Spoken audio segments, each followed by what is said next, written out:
ตะเลงแค่เสียมเรียบจองยำมาหาเปปรักได้ไม่ต้องหมายทุ่มมาจานปีปอนไปปอนนั่นคือไอตะรอนเริ่มลมวัดไฟนี่บ้างแต่สมบัติเจ็ดที่ก็น่าเตอเหี่ยงบนมองติ๊กบนเส้นจะเตอมองบนดอกไปนั่งคือเอาให้ยาไม่โดยซาตะกไหลกอดนั่งคือลุดได้เหมือนแตนเพียช้อนซอสลาให้หนังบองแต่กอดทั่วการเริ่มลมนั่งนั่งเพียช้อนคือกอดตะโฮมนั่งกไหลนั่งหมอกำไรเมียนจะได้ปีปอนเหล่า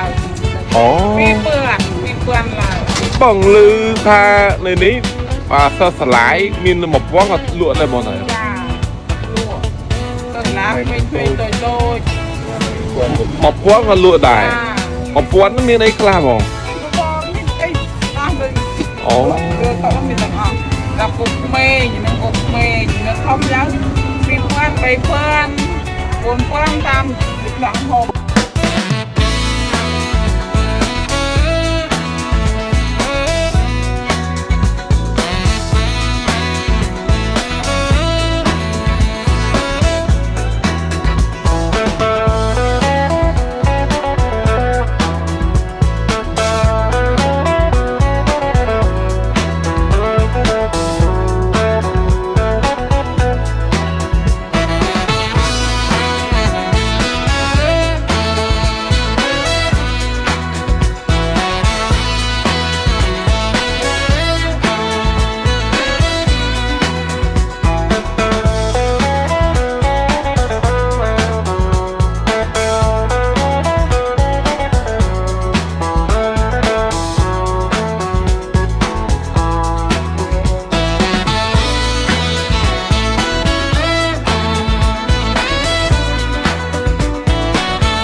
ตะเลงแค่เสียมเรียบจองยำมาหาเปปรักได้ មានតម្លៃធូរធំមួយចាន2000 3000ហ្នឹងណាគឺអាចទៅរកនៅម្ដុំវត្តស្វាយនេះបានតែសូមបញ្ជាក់តិចទេណាទៅរៀងមុនម៉ោងបន្តិចបើសិនជាទៅម៉ោង9 10អីហ្នឹងគឺអស់ហើយញ៉ាំហើយដោយសារតែកន្លែងគាត់ហ្នឹងគឺលក់ដាច់មែនតែភាគច្រើនសិស្សសាលាហើយនឹងបងដែលគាត់ធ្វើការនៅម្ដុំហ្នឹងណាភាគច្រើនគឺគាត់ទៅហូបនៅកន្លែងហ្នឹងហ្មង lại miên từ đất đi quan lại អូ đi mưa lạc đi quan lại បងលឺថានៅនេះសិស្សសាលាមាននំពងក៏លក់ដែរបង lá mình nhìn tôi មកពងក៏លក់ដែរមកពងក៏មានអីខ្លះបងអូ làm một mê nó không dám đi quan đầy quan còn quan tâm ហើយបើនិយាយពីនំបញ្ចុកអ្នកម្ដាយចាស់នេះវិញគឺតំណមែនតែនតាមម្ដងគាត់មាននំបញ្ចុកស្លខ្មែរជាមួយនឹងស្លកូរ៉េហើយបើស្លខ្មែរគាត់ហ្នឹងគឺតំណមែនតែនគឺទឹកស្លរបស់គាត់គឺខាប់ល្អណាស់ដោយសារតែគាត់ផលជាមួយនឹងសាច់ត្រីច្រើនគាត់បានបញ្ជាក់ទៀតថាអ្នកខេត្តសៀមរាបឲ្យតែធ្វើអីក៏ដោយគឺផលគឺដុតមិនថាត្រីក៏ផលត្រីច្រើនដែរបើមិនជាផលត្រីតិចឬក៏ដូងតិចណាហើយជាពិសេសគឺប្រហុកបើមិនជាប្រហុកលហើយគាត់ប្រើពាក្យលហើយហ្នឹងគឺស្មើនឹងពាក្យតិច rồi khi mà tụi này chơi cặp này rồi riêng riêng hay là nè nè rồi តែចាស់មិនធ្វើខាំ nhom lấy tăng chân buông trong không đua hay hot nè ចិនបូនមក cả con trong ai đua ai bên đây nhưng mà đứa anh hay đua mà អត់ក៏មិនមែន đâu để đua បាទចិនអូនធ្វើបែបយ៉ាងហ្មងទៅអត់ trộn lên là tray tinh đâu tinh hay có hậu riêng là hơi អូគឺប្រើពាក្យលហើយ liền chặt lên chặt lên này luôn chặt từ con chặt អូបាទ để lên ចិនលក់មួយចានប៉ុន្មានទៅមិនចុះ bay phường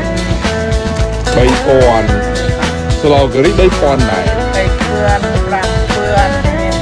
ហើយតូបលក់បរគ្រឿងលក់លបឆាលក់អីហ្នឹងគឺតូបរបស់កូនគាត់បកាចាមានលក់បរគ្រឿងមានលក់អីច្រើនមុខមែនតែបាញ់ស្រោបាញ់អីចឹងណាហើយកូនគាត់ក៏លក់ថ្លៃដែរនិយាយទៅគឺមហូបមួយជួរហ្នឹងគឺអត់មានណាគេលក់ថ្លៃទេគឺមានចាប់ពី1000 2000 3000តែគេច្រើនគឺមួយចាន3000ឡើងណាអ៊ីលក់បាយទៅជុកអីចឹងគឺគាត់លក់មួយចាន3000ហើយបើសិនជានំប៉័ងណាសាច់កប់វិញគាត់តំណងដែរគឺមួយដើម2000ហើយបើសិនជាអ្នកខ្លះគាត់ចង់ថែមសាច់ថែមអីចឹង2500 3000អីចឹងហើយគាត់ក៏មានលក់នំប៉័ងខគោដែរនំប៉័ងខគោគាត់នឹងក៏តំណងដែរចា៎ទៅគឺមកហូបឡើងហ្នឹងគឺមានសពគ្រប់តែម្ដងមិនថានំប៉័ងខគោមីឆាលតឆាបាញ់សុងបបរគ្រឿងអីហ្នឹងទៅគឺមានគ្រប់សពតែម្ដងហើយគ្រឿងផ្អែមហ្នឹងក៏មានដែរដូចជានំខ្មែរនំបកោថ្នោតនិយាយទៅគឺសម្បូរបែបតែម្ដងហើយនំចក្រច័ន្ទនេះមួយថងតែ1000ទេហើយមានជាមួយនឹងនំកង500ក្នុងមួយថងអីចឹងណាហើយមានដលងស្ងោរទៀត1000និយាយទៅគឺមានគ្រប់សពតែម្ដងនៅម្ដុំហ្នឹងហើយចំពោះនំផ្លែអាយរបស់គាត់នេះគាត់តំណងដែរនិយាយទៅនៅតំបន់ហ្នឹងគឺសម្បូរបែបមែនតែម្ដងសំខាន់គឺតម្លៃធូរថ្លៃមែនតែណាអញ្ចឹងសម្រាប់អ្នកដែលគាត់ចង់រកអាហារពេលព្រឹកដែរចង់ស្រាវលុយអត់ចង់ស្រាយលុយច្រើនស្រាវបាថិតអីចឹងណាគឺអាចទៅរកកន្លែងហ្នឹងបានដែលមានទីតាំងស្ថិតនៅក្នុងខេត្តសៀមរាបដែលយើងចុះពីផ្លូវអង្គរពើទៅណាគឺនៅជិតវត្តស្វាយដូច្នេះសម្រាប់បងប្អូនដែលគាត់នៅខេត្តសៀមរាបដែលអត់ទាន់ដឹងឬក៏បងប្អូនដែលគាត់ធ្វើដំណើរទៅលេងខេត្តសៀមរាបចង់ញ៉ាំអាហារពេលព្រឹកដែលមានតម្លៃសមរម្យគឺអាចទៅរកនៅកន្លែងហ្នឹងបានហើយវីដេអូបងប្អូនគឺមានតែប៉ុណ្្នឹងទេជួបគ្នានៅវីដេអូក្រោយអរគុណបាយបាយ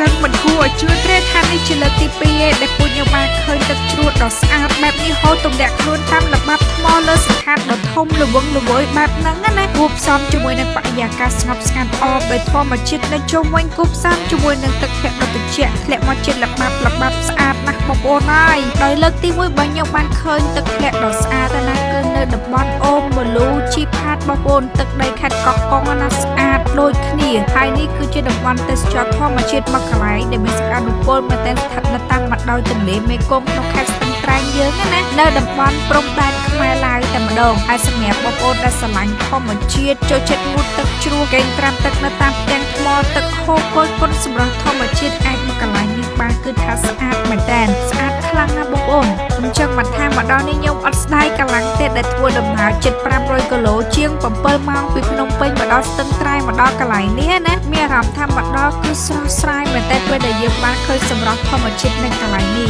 ហើយឃើញពួកយើងធ្វើដំណើរឆ្ងាយបែបនេះដោយសារផ្លូវចិត្តផ្លូវឆ្ងាយញ៉ាំប៊ូស្រង់ធ្វើឲ្យមានកម្លាំងស្មារតីរឹងមាំភ្លាមពេញមួយថ្ងៃតែម្ដងអញ្ចឹងសម្រាប់បងប្អូនដែលប្រើកម្លាំងច្រើនបាត់មកច្រើននៅក្នុងពេញនិមិត្តឬក៏អ្នកទេសចរភាគច្រើនហៅថាទឹកជ្រោះសុភមង្គលណាដែលស្ថិតនៅតាមបណ្ដោយដងទន្លេមេគង្គភាគខាងលើនៃប្រទេសកម្ពុជាយើងដោយស្ថិតនៅក្នុងភូមិកំពង់ព្រះឥន្ទឃុំកំពង់ស្រឡៅ2ស្រុកឆែបខេត្តព្រះវិហារនៅជាប់ជាមួយនឹងព្រំប្រទល់ឡាវតែម្ដងបងប្អូនបច្ចុប្បន្ននេះឃើញថារមណីយដ្ឋានទឹកជ្រោះព្រះនិមិត្តណាកំពុងតែខ្លាចទៅជាទីចាប់អារម្មណ៍មួយរបស់អ្នកទេសចរជាតិហើយនិងបរទេសច្រើនតែទៅលំហែកាយនៅកន្លែងនេះពួកគាត់មកដល់ស្រូបយកខ្យល់បរិយាកាសបែបធម្មជាតិជាមួយនឹងទេសភាពដ៏ស្រស់ត្រកាលបែបធម្មជាតិហើយបើនិយាយទៅនៅកន្លែង